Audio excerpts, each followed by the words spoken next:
మిత్రులకు నమస్కారం. రేడియో రాంబాబు ఛానల్‌కి స్వాగతం. ఇవాళ మీకు ప్రముఖ కథా రచయిత రాజా రామ్మోహన్ రావు గారు ఇటీవలే వారు 'చేరువ' అన్నటువంటి వారి కథల సంపుటిని ఆవిష్కరించారు. అందులోంచి ఒక కథని ఎంపిక చేసి చదివి వినిపించబోతున్నాను. అయితే రాజా రామ్మోహన్ రావు గారి గురించి క్లుప్తంగా 2 మాటలు ఏమిటంటే, దాదాపుగా 5 శతాబ్దాలకు పైబడి ఆయన కథా రచన చేస్తున్నారు. 300 నుంచి 400 కథలు రాసుంటారు. 25కి పైగా నవలలు రాశారు. నవలా హృదయం పేరుతోటి 120 నవలల్ని ఆయన పరిచయం చేశారు. ఆయన కథలన్నీ కూడా ఎక్కువగా క్లుప్తంగా, సరళంగా ఉంటాయి. వాక్యాలు కూడా పెద్ద పెద్ద వాక్యాలు ఉపయోగించరు. వాతావరణాన్ని కథకు ఏ మేరకు అవసరమో ఆ మేరకు ప్రతిఫలిస్తారు. అదో జగత్ జీవితాలని వారు దగ్గర నుంచి చూసి, అంటే ఒక పరిశోధన లాంటిది చేసి వారితో కలిసి వారి కష్టసుఖాలు తెలుసుకుని రాసినవి, కానీ ఊహల్లోంచో వార్తా కథనాల్లోంచో రాలిపడ్డ కథలు కావివి. అది రాజారామ్మోహన్ రావు ప్రత్యేకత అనిపిస్తుంది. వారు నన్ను అడిగారు, ఈ కథ నువ్వు చదివావు కదా, నీకేమనిపించింది అన్నారు. అప్పటికి ఇప్పుడు ఏమైనా మార్పు వచ్చిందా సమాజంలో? నేను చెప్పాను, సమాజంలో మార్పు వచ్చింది. బహుశా 75 నుంచి 80 మధ్య ఈ కథలు వారి ఈ కథల సంపుటిలో ఆ పీరియడ్లో వచ్చినటువంటి కథలను వారు ఎంచుకున్నారు. పేదవాడు ఇంకా పేదవాడయ్యాడు, ధనికుడు ఇంకా ధనికుడు అవుతున్నాడు. బహుశా అదే మార్పేమో. కొంచెం మెరుగుపడింది ఏమన్నా ఉంటే మధ్యతరగతి జీవితాలు ఏమో అని చెప్పి అనిపించింది అన్నాను. అలాగే గతంలో లేని విధంగా ఆడవాళ్ళ మీద అత్యాచారాలు కానీ వాయిలెన్స్ అనేది బాగా పెరిగిపోయింది. అది నేను కనిపించింది. కాకపోతే ఆడవాళ్ళు సమాజంలో ముందుకు వచ్చారు, ఎస్సర్ట్ చేసుకోగలుగుతున్నారని చెప్పి నాకు అనిపించిందని చెప్పాను. సో కథలకు వెళ్తాను. కథల్లో నేను వారిని అడిగాను, మీకు నచ్చిన కథ చెప్పండి, ఆ కథ చదువుతాను. ఆయన అన్ని కథలు నాకు నచ్చినవే. అయితే మనసున్న బతుకు అనే కథ ఎక్కువ నచ్చిందన్నారు. వారికి ఇష్టమైన కథని చదివి ఇప్పుడు వినిపిస్తాను. కథ శీర్షిక మనసున్న బతుకు, రచన శ్రీ రాజా రామ్మోహన్ రావు. దొంగ సచ్చినాడు, ఇంకా రాలేదు, ఎక్కడ తాగి తందనాలాడుతున్నాడు అనుకుంది కాంతం. వీధి లైట్ వెలుగు అక్కడి దాకా వస్తుంది. అలా వెలుగులో పాక బయట గుమ్మానికి ఆనుకుని కూర్చోవటం, వీధి లైట్ వైపు చూస్తూ ఎదురు చుట్టం ఎన్నాళ్ళుగానో అలవాటైంది కాంతానికి. ఆ సమయంలో వ్యాపారానికి అంత అవకాశం ఉండదు. రెండో ఆట వదిలేసాక వస్తే గిస్తే ఎవరన్నా రావాలి. మరో గంట దాటితే కానీ సినిమా వదిలే వేళ అవ్వదు. అలానే అక్కడ కూర్చోటం ఏనాడు మానలేదు కాంతం. పాకలో ఆ చీకట్లో ఉండటం కన్నా అలా ఆ గుమ్మంలో కూర్చుని వెలుగు వైపు చూడటమే బాగుంటుంది కాంతానికి. మొదట్లో అలా వెలుగులో గుమ్మం దగ్గరుంటే వచ్చిపోయే వాళ్ళ దృష్టిలో పడచ్చు అనుకునేది. గుమ్మానికి నడుము అంచి కూర్చోటంలో వీలుగా సమానంగా ఉండేది. అది క్రమేపీ అలవాటుగా మారింది. చీకటి నది ఒడ్డున ఒంటరి దీపంలా ఆ పాక ముందు అర్ధరాత్రి ఒంటరిగా అలా కూర్చున్నప్పుడల్లా కాంతం కళ్ళు మనసు ఎదురు చూస్తూ ఉంటాయి. కళ్ళు ఎవరైనా తమ శరీరాన్ని కొనుక్కునే వాళ్ళు వస్తారేమో అని, మనసు పోలయ్య వస్తాడేమోనని. రెండింటిలో ఏది జరిగితే ఎక్కువ తృప్తో కాంతానికే తెలియదు. పోలయ్య రావడానికి ఇదంటూ ఓ టైం లేదు. రాత్రిళ్ళు మాత్రం సాధారణంగా 12 లోపు వచ్చేవాడు కాదు. 12 దాటిన తర్వాత ఎప్పుడో వాడిష్టం. వాడొచ్చాక ఎవరొచ్చినా ఒప్పుకునేది కాదు కాంతం. ఒకవేళ వాడొచ్చేటప్పటికి ఎవరైనా ఉంటే, పాక తలుపు వేసేసి ఉంటే, లోపలి మనిషి వెళ్లే వరకు రిక్షా ఆపుకుని పాక గుమ్మం దగ్గరే కూర్చునేవాడు. అలాంటప్పుడు బయటకు వచ్చిన కాంతం పోలయ్యం చూసి, ఎంతసేపు అయింది వచ్చి అని అడిగేది. అరగంట అయినా 5-6 నిమిషాలైనా, ఎదుగో ఇప్పుడే అనేవాడు తాక్కుండా వచ్చిన రోజు. తాగొస్తే మాత్రం సమాధానం చెప్పకుండా అడ్డమైన బూతులు తిట్టేవాడు. వీధి చివరి నుంచి ఏదో రిక్షా వస్తుంటే కళ్ళు చిట్లించి మరీ చూసింది కాంతం. వీధి లైట్ దగ్గరకు వచ్చాక రిక్షా తొక్కుతున్నది పోలయ్య కాదని ఆనమాలు తెలిసింది. ఆ రోజు ఎందుకో పోలయ్య తొందరగా వచ్చేస్తూ బావుండు అని అనిపించింది కాంతానికి. చీకటి పడగానే వచ్చిన 2 బేరాలు అయ్యేటప్పటికి ఒళ్ళు నీరసంగా ఉన్నట్టు అనిపించింది. ఆ నీరసం మీదే అన్నం కూడా తినేసింది. సాధారణంగా పోలయ్య వచ్చాక కలిసి తినే అలవాటు. ఏదైనా రోజు ముందు తినేస్తే వాడు ఏమైనా తిన్నాడో లేదో టీ అయినా తాగాడో లేదో అన్న ఆలోచన 1-2 సార్లు వస్తుంది కాంతానికి. తాగడానికి ఎడితే ఆ ధ్యాసే తప్ప తిండి ధ్యాసే ఉండదు అనుకుంది. ఎంతకీ వాడొచ్చే జాడ కనిపించకపోతే. ఎవరో మనిషి పాక ముందు వెళ్తూ ఉంటే కాంత వైపు చూస్తూ చూస్తూ వెళ్ళాడు. ఆ మనిషి సందు చివరి దాకా వెళ్ళటం కనిపిస్తూనే ఉంది. కానీ ఆ రోడ్డు ఖాళీగా ఎవరూ లేనట్టే కనపడింది కాంతానికి. ఆ వీధంతటికి ఒంటరిగా తానొక్కతే ఉన్నట్టుంది. ఇప్పుడే కాదు, ఇలా చాలాసార్లు అనిపించింది కాంతానికి. ఎంతో దగ్గరగా తన ఒంటిని అతుక్కుపోయినట్టు పడుకుని ఎవరెవరో ఏదో వాగుతున్నా తను ఒంటరిగా ఉన్నట్టే ఉండేది. చాలాసార్లు పక్కనే మనుషులున్నా ఆ ఒంటరితనం ఏమిటో ఎప్పుడూ అర్థం కాలేదు కాంతానికి. కిందటేడాది వరకు పోలయ్య తనకి దగ్గరవని వరకు మరీ ఒంటరిగా ఉండేది. ఇదివరకు అంత కాకపోయినా ఇప్పుడు అప్పుడప్పుడు అలాగే ఒంటరిగా అనిపిస్తుంది. అలా అనిపించినప్పుడు మటుకు కావాలనే పోలయ్య మీదకి తిప్పుకుంటుంది మనసును కాంతం. వాడి మాటలు, వాడి తాగుడు, వాడి తిట్లు, ఒక్కోసారి ఒళ్ళెరగకుండా వాడు తన్నే తన్నులు, ఏదైనా సరే అన్నింటికన్నా కాంతానికి ఎక్కువగా గుర్తొచ్చేది పోలయ్య మొదటిసారి తన దగ్గరికి వచ్చిన రాత్రి.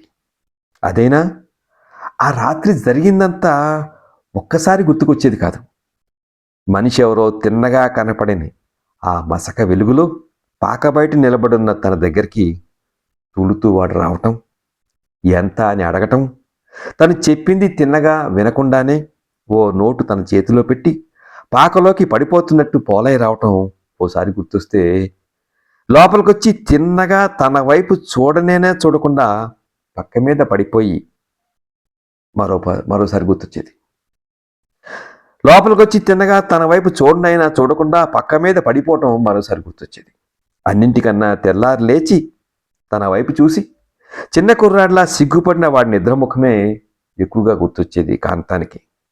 ఆ రాత్రి తాలూకు అనుభవాలు ఒక్కొక్కటిగా గుర్తొచ్చినా, కలగా పులగంగా గుర్తొచ్చినా కాంతానికి ఏదో ఉపశమనంగా ఉంటుంది.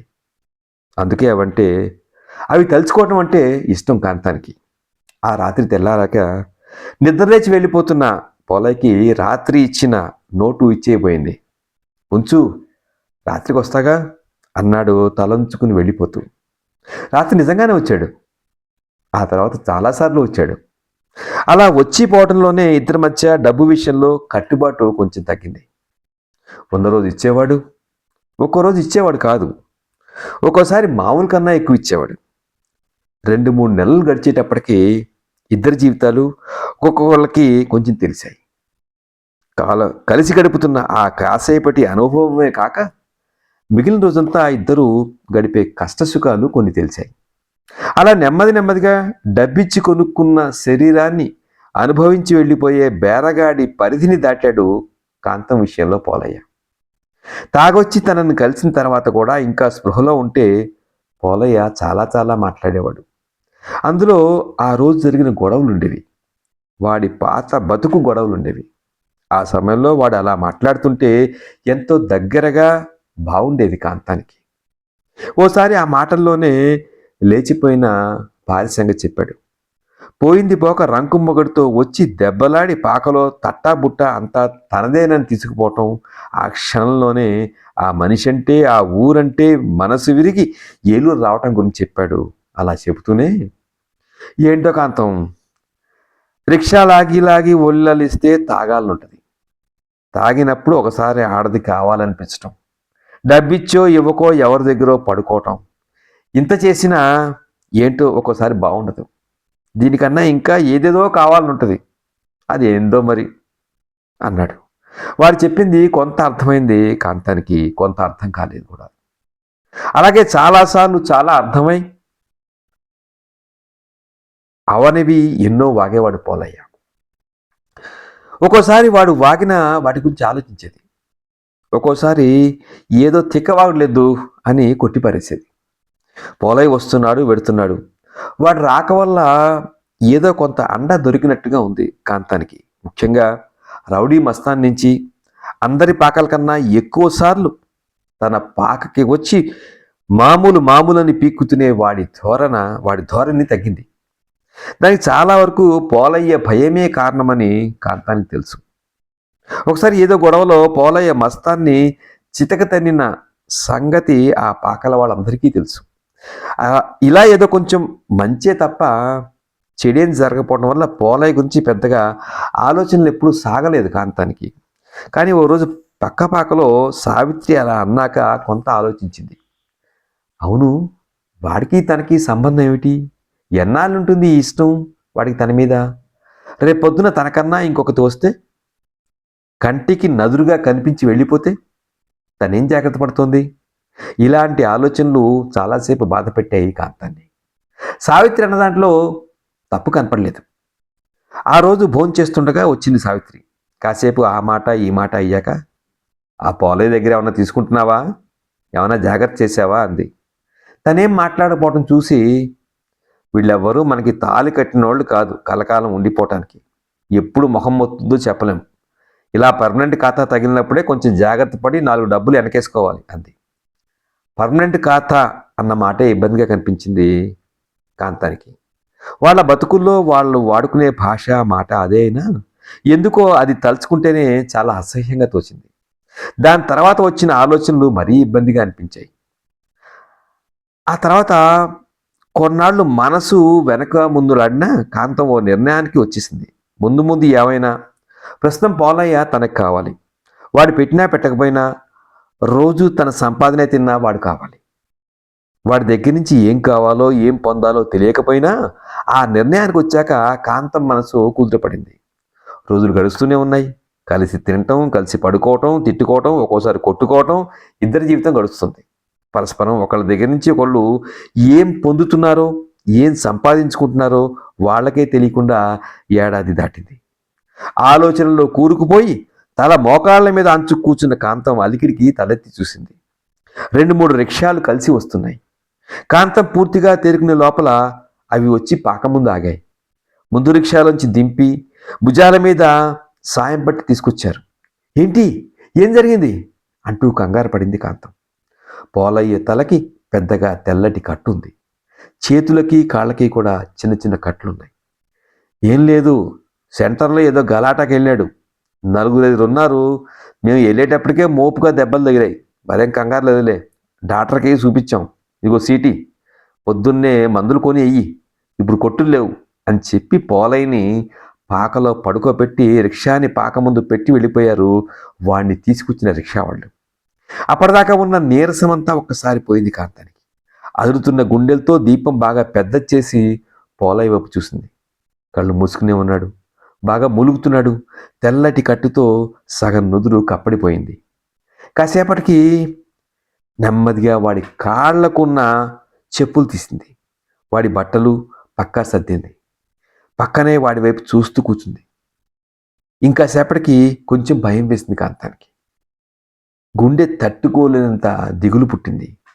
మరీ ఆపుకోలేక కొంగు నోట్లో కుక్కుని ఏడ్చింది. 3 రోజులు గడిచినా పోలయ్య తిన్నగా కోలుకోలేదు. రోజు డాక్టర్ దగ్గర తీసుకెళ్లి మందు వేయిస్తూనే ఉంది. వాళ్ళు చెప్పిన మందులు ఇంజెక్షన్లు కొన్నది. చేతిలో డబ్బు లేకపోతే సావిత్రిని అడిగింది. ఎప్పుడైనా అవసరం వస్తే తన్నే అడుగుతుంది. సావిత్రి అంతే. హాస్పిటల్కి తీసుకురావడానికి పోలయ్యతోటి రిక్షా వాళ్లే ఎవరిలో ఒకళ్ళు వచ్చేవాళ్ళు. వాళ్ళని అడిగింది. మరో 2 రోజులు గడిచేటప్పటికి కాంతానికి తప్పలేదు. పోలయ్య పక్కన పాకలు అటువైపుకి, రోజు వంట చేసుకునే చోటికి పాకని 2గా చేస్తున్న చిన్న గోడ అవతలికి మార్చింది.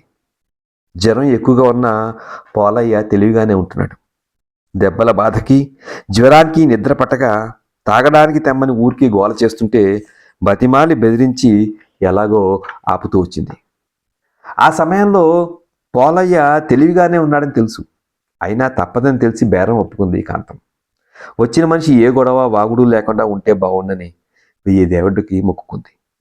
ఆ పాకలోకి తమని తాము మర్చిపోవటానికి వచ్చిన వాళ్ళు, మర్చిపోయి వచ్చిన వాళ్ళు అందరూ అలా ఉండలేరు. కొందరు ఏ గొడవ గోలా లేకుండా వచ్చిన సంగతే తెలియనంత నిశ్శబ్దంగా వెళ్ళిపోతారు. కొందరు మాత్రం అలా వెళ్ళలేరు.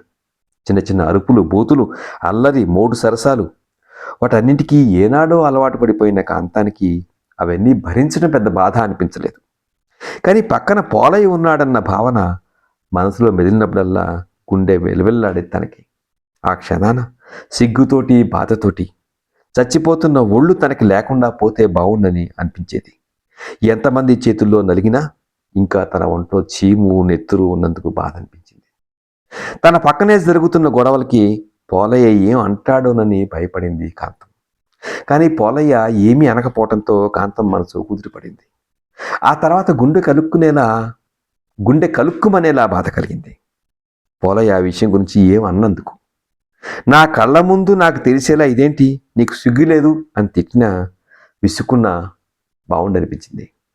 అంత కోపంగా అంత చిరాగ్గా మోటుగా ఉండే పోలయ్య మరో వారం పసిపిల్లాడ్లా పక్క కదలకుండా పెద్దగా మాటామంతి లేకుండా పడి ఉండేటప్పటికీ మరింతగా కుంగిపోయింది కాంతం. పోలయ్య ఏమీ అయిపోవడం తెలుసు, ప్రమాదం దాటిందని తెలుసు. అయినా ఆరాటం. వాడు తొందరగా లేచి మామూలుగా తిరగాలని ఆతృత. ఎన్నో దన్నాళ్ళు ఎట్టింది, ఎన్నో మొక్కులు మొక్కింది. మొత్తానికి 15వ నాటికి పోలయ్య పూర్తిగా కోలుకున్నాడు. మామూలుగా రిక్షా తీసుకుని బయలుదేరాడు. ఇంకా ఒంట్లో ఓపికగా లేదు, ఇప్పుడే బండేయడం ఎందుకు అంది కాంతం. వినిపించుకోలేదు పోలయ్య. పర్వాలేదు లేవే అన్నాడు. వాడు పాక ముందు నుంచి బండి తీస్తుంటే తృప్తిగా చూస్తూ నిలబడింది కాంతం. మరో వారానికి పోలయ్య పూర్తిగా కోలుకున్నాడు అనిపించాక ఓ రోజు పొద్దున పోలయ్య రిక్షా తీస్తుంటే పాక తలిపేసి తను రిక్షా ఎక్కింది కాంతం. ఎక్కడికే అన్నాడు. బస్టాండ్ కాడకి అంది. బస్టాండ్ దగ్గర దింపాడు పోలయ్య. రిక్షా దిగాక నాకు పువ్వులు కొనిపెట్టు అంది. ఇంకా బేరవం కాలేదు, నా దగ్గర డబ్బులు ఎక్కడయ్యే అన్నాడు. ఇయ్యో తీసుకో అంది జాకెట్ నుంచి రూపాయి తీస్తూ. ఎర్రముఖం, ఈ పూల కోసం ఇక్కడ దాకా వచ్చింది అనుకున్నాడు పోలయ్య పూలు కొనిస్తూ. రాత్రి బేగే వస్తావా అంది పూలు తీసుకుంటూ కాంతం. అలాగే అంటూ ముందుకెళ్ళాడు పోలయ్య. పాక తలుపు ఓరగా వేసుంటే లోపల ఎవరన్నా ఉన్నారేమోనని కాసేపు తటపటాయించాడు పోలయ్య. ఉంటే తలుపు మొత్తం వేసే ఉంటుందిగా అనుకుని తలుపు తోశాడు. దీపం బాగా పెద్దదిగా ఉండటం వల్ల వెలుగ్గా ఉంది. వంట చేస్తున్న కాంతం అలికిడికి లేచి బయటకు వచ్చింది. కాంతాన్ని చూడగానే పక్కుమని నవ్వాడు పోలయ్య. ఆ తర్వాత పగలబడి మరీ నవ్వాడు. ఏంటా నవ్వు అంది కాంతం. లేకపోతే ఏందే ఇది, ఈగలు పీకిన కోడిలా అన్నాడు నవ్వు అప్పుకుంటూ. కాంతం గుండు వైపు చూస్తూ పోలయ్య, చీచి కళ్ళు పోతాయి, నువ్వు బతికి బయటపడొస్తే వెంటనే వస్తారని చిన్న తిరుపతికి మొక్కా అంది. ఏం మొక్కే నీ ముఖం అన్నాడు పోలయ్య మళ్ళీ నవ్వుతూ. ఊరుకోమంటుంటే ఏంటా నవ్వు, అయినా నీకెందుకు, నా ఇష్టం, ఆ దేవుడి దయ వల్ల అన్ని దెబ్బ నుంచి బతికి బయటపడ్డావు అంది కాంతం మరింత రుసరుసలాడుతూ. పోలయ్య నవ్వటం పూర్తిగా మానేశాడు. మొక్కు బాగానే ఉంది, నాకు తగ్గడం బాగానే ఉంది, కానీ అసలు సంగతి ఆలోచించావా? ఈ గుండేసుకుని ఉంటే నీ దగ్గరికి ఎవడొస్తాడే, మళ్ళీ తలొచ్చేదాకా నీ వ్యాపారం కొండెక్కినట్టే అన్నాడు. కాంతం కూడా ఉలిక్కిపడింది. ఆ మాటలకి ఒక నిమిషం ఈ డబ్బు గొడవ, ఈ బేరాల గొడవ ఆలోచించనే లేదు అనుకుంది. ఏంటి ఏం చేస్తావు అన్నట్టు అలాగే చూస్తూ నిలబడ్డాడు పోలయ్య. బేరాలు లేకపోతాయి, ఎవరు రాకపోతే నువ్వు పెట్టకపోతే పస్తులుంటాను, ఒక పూటే తింటాను, తిండే మానేస్తాను, అంతేగాని నువ్వూరికి నవ్వక్కర్లేదు అంది ముక్కులు ఎగబీలుస్తూ. దీపానికి దగ్గరగా ఈ డబ్బు గొడవల్ని కాసేపైనా జయించిన ప్రేమమూర్తిలా నిలబడున్న కాంతం బోడి తలని ముక్కులు ఎగబీల్చి మొటమొటలాడుతున్న దాని ముఖాన్ని చూస్తుంటే మళ్ళీ నవ్వొచ్చింది పోలయ్యకి. పేచ్చముండా, చాలే చేసిన చాలు కానీ ఊరికి ఏడవక అన్నాడు దగ్గరికి వస్తూ. ఆ పాకలో ఎన్నో రోజులు ఎన్నో రాత్రిళ్ళు గడిపిన అలాంటి పోలయ్య కౌగిలి ఎరగని కాంతం వాడి గుండెలకి దగ్గరగా జరిగింది. దాని కళ్ళ తడి తన గుండెలకి తగులుతుంటే మరింత దగ్గరగా తీసుకున్నాడు పోలయ్య. ఇదండి కథ మనసున్న బతుకు. రాజా రామ్మోహన్ గారు ఈ కథ ఎప్పుడు పబ్లిష్ అయిందంటే చెప్తాను. రాజా రామ్మోహన్ గారు రాసిన కథ, ఈ కథ దాదాపుగా 75 ప్రాంతంలో అనుకుంటా స్వాతి మాసపత్రికలో జూన్ 1977లో పబ్లిష్ అయింది. ఈ కథల పోటీల్లో 2వ బహుమతి పొందింది. అంటే 77 అంటే మనకి ఇది దాదాపు 45 ఏళ్ళ పైబడే. బహుశా ఆ జీవితాల్లో మార్పు వచ్చిందో లేదో తెలీదు నిజంగానే. బట్ కానీ ఒక గొప్ప అంటే రచయిత గొప్పతనం అంతా కేవలం 2 పాత్రలు అని సృష్టించినట్టు కాకుండా 2 జీవితాలని మనకి పరిచయం చేస్తారు. ఇలా ఈ చేరువ కథల సంపుటిలోని అన్ని కథలు కూడా ఏదో ఒక అనుభూతిని పాఠకులకు పంచేవి. ముందే చెప్పినట్టు డీటెయిలింగ్ ఆయన చేస్తారు. కథకు ఏ మేర అవసరమో ఆ మేరకు ఇస్తారు. కథకు అనువైన వాతావరణాన్ని చక్కగా సృష్టిస్తారు, కల్పిస్తారు. ఇది చేరువ కథల సంపుటి నుంచి మనసున్న బతుకు కథ మీకు పరిచయం చేశాను. ఈ చేరువ కథల సంపుటి కావాలనుకున్న వాళ్ళు ఇది అనల్ప పబ్లిషర్స్ పబ్లిష్ చేశారు. 275 రూపాయలు, 270 పేజీలు, మొత్తం 35 కథలు. ఈ చేరువ కథల సంపుటి కావాలంటే మీరు సంప్రదించవలసిన నంబర్ ఏంటంటే 709300300303. ఇది అనల్ప వాళ్ళ నెంబరు. మరోసారి 709300300303. ఇది చేరువ పుస్తకం కావాలనుకుంటే ఈ కథ మీకు నచ్చినట్లయితే, ఈ వీడియో మీకు నచ్చినట్లయితే లైక్ చేయండి, షేర్ చేయండి. రేడియో రాంబాబు ఛానల్కి సబ్స్క్రైబ్ చేయండి. నమస్కారం.